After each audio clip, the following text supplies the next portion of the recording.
Hey guys, welcome to wealthdeco.com। मेरा नाम है देव। इस वीडियो में आज हम लोग बात करने वाले हैं क्रिप्टो आईटीआर फाइलिंग के बारे में। जी हाँ, कि 2022 में आपको अपनी क्रिप्टो की जो इनकम है वो यहाँ पे इनकम टैक्स रिटर्न के अंदर कैसे शो करनी है और उस पर टैक्सेस वगैरह भी आपको कैसे पे करना है। तो गाइस, वीडियो को स्टार्ट करने से पहले बताना चाहूँगा, ये वीडियो असेसमेंट ईयर 22 और 23 के लिए होगा। तो पहले आपको ये समझना पड़ेगा कि जो क्रिप्टो का 30% का जो टैक्स जो बेसिकली गवर्नमेंट ने यहाँ पे इंट्रोड्यूस किया है वो बजट 2022 के अंदर किया है।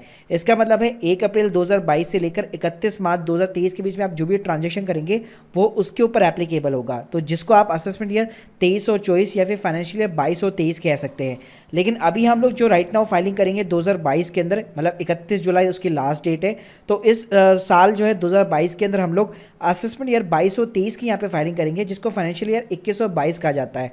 तो तब तक यहाँ पे गवर्नमेंट ने कोई भी ऐसा रूल इंट्रोड्यूस नहीं किया था कि भाई आपको क्रिप्टो के ऊपर 30% यहाँ पे टैक्स पे करना पड़ेगा। तो पहले के जो रूल चले आ रहे थे क्रिप्टो के ऊपर जो एज्यूम किए जा रहे थे, उसी के अकॉर्डिंग हम अब लोग जो है यहाँ पे अपनी इनकम टैक्स रिटर्न यहाँ पे फाइल करने वाले हैं। इस वीडियो को शुरू करने से बताना चाहूँगा, अगर आप लोग मेरी या फिर किसी भी टैक्स कंसल्टेंट्स की हेल्प लेना चाहते हैं क्रिप्टो आईटीआर से रिलेटेड, तो आपको लिंक जो है सिंपली डिस्क्रिप्शन बॉक्स में मिल जाएगी, जहाँ पे मेरी कंपनी माई ऑनलाइन से बहुत ही कम कॉस्ट के ऊपर आपकी हेल्प करती है। चलिए इस बात करते हैं कि यहाँ पे असेसमेंट ईयर 22 और 23 यानी कि अभी करंटली हम लोग जो रिटर्न फाइल करने वाले हैं उसके अंदर टैक्स रेट यहाँ पे कितनी लगने वाली है। क्योंकि बजट 2022 के अंदर तो 30% तब से बोला है कि यानी कि नेक्स्ट ईयर जब 2023 में हम फाइल करेंगे तब यहाँ पे एप्लीकेबल होगी। लेकिन 2022 के आईटीआर में कैसे लगेगी वो हमें यहाँ पे जानना पड़ेगा। तो देखिए, ये डिपेंड करेगा टोटली कि किस टाइप का आपका ट्रांजेक्शन है।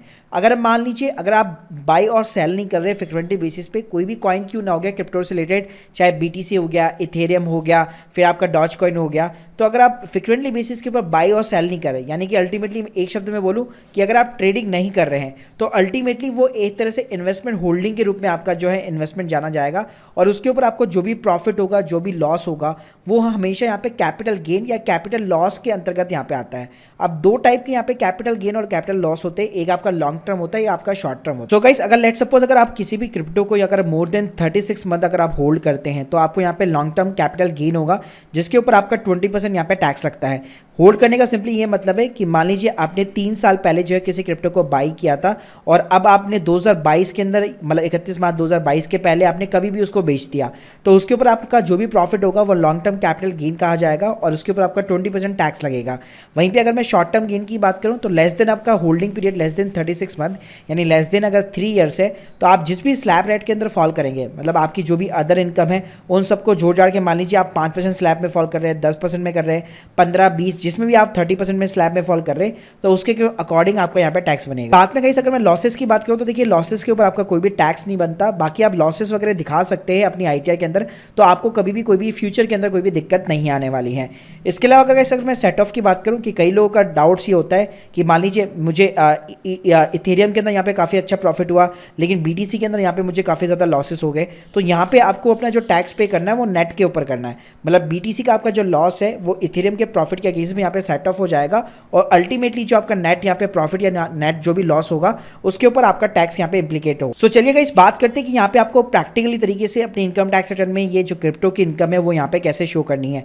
इसके लिए मैं रिकमेंड करूंगा पहला मेरा ये आईटीआर 2 फाइलिंग वाला वीडियो जरूर देखिएगा, जो हमने अपने टैक्स चैनल के ऊपर जो यहाँ पे अपलोड कर रखा है करंट ईयर के लिए। तो उसके लिंक मैं आपको डिस्क्रिप्शन बॉक्स में दे दूंगा। तो डायरेक्टली इस वीडियो के अंदर हम लोग सिर्फ और सिर्फ कैपिटल गेन वाले शेड्यूल के अंदर चलेंगे, जहाँ पे मैं आपको एक्जैक्टली दिखाऊंगा कि आपको क्रिप्टो की जो चीजें है वो कहाँ पे कैसे डालनी। तो गाइस, यहाँ पे सिंपली मैंने कैपिटल गेन का शेड्यूल यहाँ पे ओपन कर लिया है। तो यहाँ पे मेरे से बहुत सारे क्वेश्चन पूछता है। तो देखिए, क्रिप्टो के लिए यहाँ पे कोई भी अलग से कैटेगरी नहीं दे रखी, तो आपको क्या करना है, सिंपली यहाँ पे आपको एक चीज मिलेगी, from the sale of the assets other than all about listed item. तो इसको आपको सिंपली यहाँ पे सेलेक्ट करना है, कंटिन्यू बटन के ऊपर क्लिक करना है। गाइस, आप यहाँ पे देख सकते हैं फ्रॉम द, यहाँ पे आपको दो चीजें मिलेगी, ब्लैंक मिलेगा, तो ऐड डिटेल्स के ऊपर क्लिक कीजिए। अब यहाँ पे आपको शॉर्ट टर्म और लॉन्ग टर्म दोनों चीज़ें मिलती है, तो मैं दोनों आपको यहाँ पे करके दिखाऊंगा। पहले हम लोग चलते हैं शॉर्ट टर्म के अंदर। तो जैसे मैंने इसके ऊपर क्लिक किया, तो सबसे पहले आपको डालनी है full value of the consideration. Full value of the consideration का मतलब है कि आपने क्रिप्टो के ऊपर जो भी आपने सेलिंग की है, मतलब कितने के ऊपर आपने उसको सेल आउट किया है, तो इसके अंदर आपको नेट वैल्यू डालनी है। मतलब बीटीसी, इथेरियम सबको ले लो आप, और सबके एक तरह से नेट सेल जो वैल्यू होती है वो आप ले लीजिए। तो मैं एग्जांपल के लिए जैसे बताना चाहूँगा, मान लीजिए आपके जो क्रिप्टो का आपके पास में जितना भी होल्डिंग पड़ा हुआ था, वो आपने जो नेट सेल किया था वो 2 लाख रुपए के अंदर किया था। तो यहाँ पे आप सिंपली 2 लाख रुपीज़ की अमाउंट जो है यहाँ पे इंसर्ट कर दे। उसके बाद में गाइस नीचे एक नेक्स्ट कॉलम आता है डायरेक्शंस का, यहाँ पे पूछता है cost of acquisition without indexation. तो गाइस यहाँ पे आपने जिस भी वैल्यू के ऊपर उन क्रिप्टो को यहाँ पे बाई किया था वो वैल्यू आपको डालनी है। तो मान लिया आपने जो क्रिप्टो को यहाँ पे 2 लाख के अंदर बेचा था, मैं एज्यूम कर लेता हूँ कि मान लीजिए आपने 1,50,000 के अंदर उस क्रिप्टो को यहाँ पे बाई किया था। तो अल्टीमेटली गाइस आपका शॉर्ट टर्म यहाँ पे प्रॉफिट आ चुका है 50,000 रुपये। तो यही प्रॉफिट की जगह अगर मान लीजिए आपको लॉस दिखाना हो कि मान लीजिए आपने 2 लाख रुपये के अंदर उन क्रिप्टो को सेल आउट किया, लेकिन आपने जो खरीदा था वो 2,50,000 के अंदर खरीदा था, तो आप देख सकते हैं आपका जो प्रॉफिट है वो यहाँ पे लॉस के अंदर कन्वर्ट हो चुका है। तो इस तरह से ऊपर आपको सेल वैल्यू डालनी है और नीचे आपको सिंपली कॉस्ट डालनी है। इसी तरह से गाइस आप लॉन्ग टर्म यहाँ पे कैपिटल गेन भी दिखा सकते हैं कि आपका यहाँ पे जो सेल वैल्यू है टोटल वो आप दिखा दीजिए और नीचे आपको कॉस्ट ऑफ एक्विजिशन मिलेगा, वहाँ पे आपको सिंपली यहाँ पे बाय वैल्यू डालनी है। तो आपके अकॉर्डिंग गाइस जो भी आपका long term basically sale value होगा वो आपको सिंपली यहाँ पे इंसर्ट करना है। तो एग्जांपल के लिए जैसे मैंने यहाँ पे 5 लाख रुपीस डाल दिया और यहाँ पे मैंने 3 लाख रुपीस डाल दिया। अब गाइस ये जो वैल्यूज है ये आपको कहाँ पे मिलेगी, आपका क्रिप्टो का जहाँ पे भी आपने अकाउंट ओपन कर रखा है वहाँ का सिंपली जो ट्रेडिंग स्टेटमेंट होता है वो डाउनलोड कीजिए, तो उसके अंदर आपको अपनी हिस्ट्री के सारे ट्रांजेक्शन यहाँ पे मिल जाएंगे। इसके अलावा आपने जो बैंक से यहाँ पे पेमेंट्स की होगी या बैंक के अंदर आपको जो रिसीव होगा उससे भी आपको एक आइडिया लग जाएगा कि कितना मैंने यहाँ पे इन्वेस्टमेंट किया था, कितने वैल्यू के ऊपर मैंने क्रिप्टो को सेल आउट किया है और कितने रुपए के अंदर वो मेरे बैंक अकाउंट के अंदर यहाँ पे जो है पूरा जो प्रोसीडिंग है वो यहाँ पे क्रेडिट हुई है। इस तरह से आप यहाँ पे शॉर्ट टर्म और यहाँ पे अपना लॉन्ग टर्म कैपिटल गेन और कैपिटल लॉसेस दोनों ही यहाँ पे दिखा सकते हैं। आगे आपको कैसे शेड्यूल्स यहाँ पे फिलअप करने, कैसे वेरीफाई करानी है, इसके लिए आप मेरा ये वाला पूरा डिटेल वाला वीडियो चेकआउट कर सकते हैं। तो guys hope you like this video, please subscribe our channel. अगर आप लोग की कोई भी डाउट है कमेंट सेक्शन के अंदर जरूर बताइएगा। Thank you guys, thank you very